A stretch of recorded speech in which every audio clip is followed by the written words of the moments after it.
Salut à tous, c'est Philippe de chez Promodélisme 67, la boutique de modélisme en Alsace. Aujourd'hui, il y a un petit réel rapidement pour vous montrer un de nos travaux. Parce que finalement, chez Promodélisme 67, c'est pas que de la vente, c'est pas que du conseil, mais c'est aussi beaucoup de préparation et beaucoup de SAV. Aujourd'hui, un exemple type, on a préparé pour Hervé, donc salut Hervé, une configuration sur un Apsima Bronx. Alors Hervé voulait absolument une radio de gauchier et du coup on a installé une radio Link, donc plutôt haut de gamme bien entendu, sur le véhicule Apsima. Alors tout le monde va dire oui, c'est basique, rien de ouf, changer de radio sur une voiture, oui bien entendu. Par contre récupérer tout l'éclairage Apsima avec le système de gestion Apsima, les clignotants et tout, là c'est un peu moins drôle. Donc voilà, je vais vous montrer rapidement à quoi ça ressemble. Je vais tourner la caméra, hop.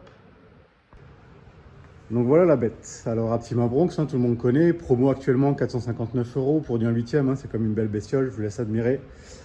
Et donc le problème de ce véhicule, c'était de récupérer l'ensemble de l'éclairage sur la radio Link, sachant que la gestion de l'éclairage, elle est faite comment? Elle est faite en fait par un boîtier déporté, je vais vous montrer ça, qui est donc sur l'arrière, ici au niveau de la carreau, avec l'intégralité des câblages à l'intérieur de la carreau, avec des feux donc type LED. Ça c'est plutôt fun. Mais on voit bien que la gestion de la partie signal est faite par ce cordon qui vient finalement sur le récepteur à l'avant.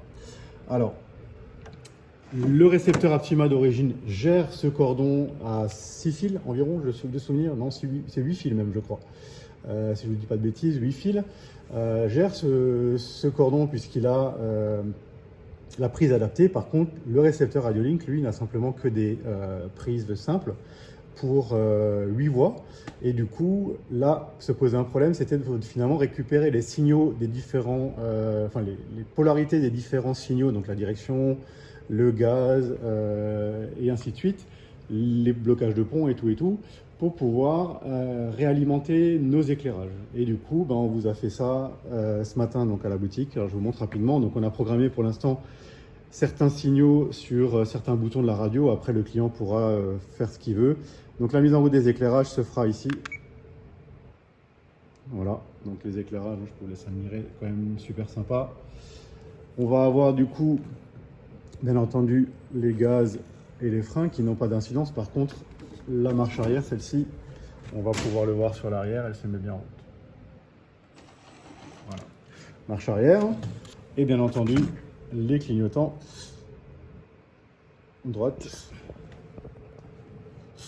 et gauche.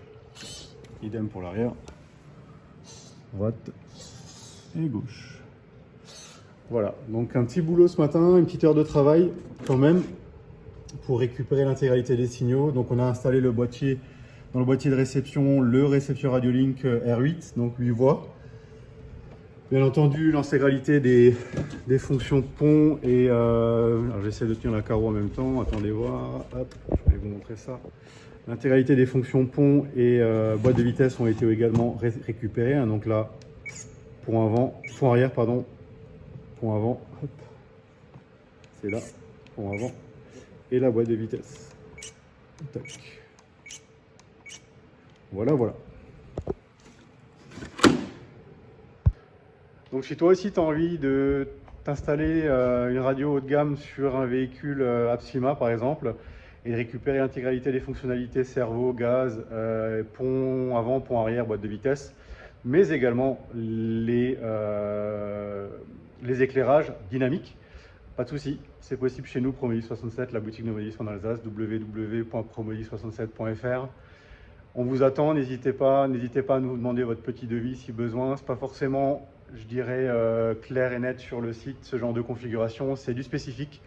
Donc n'hésitez pas à nous faire un petit messenger, un petit mail, un petit WhatsApp et on essaie de vous répondre au plus vite. À bientôt, salut.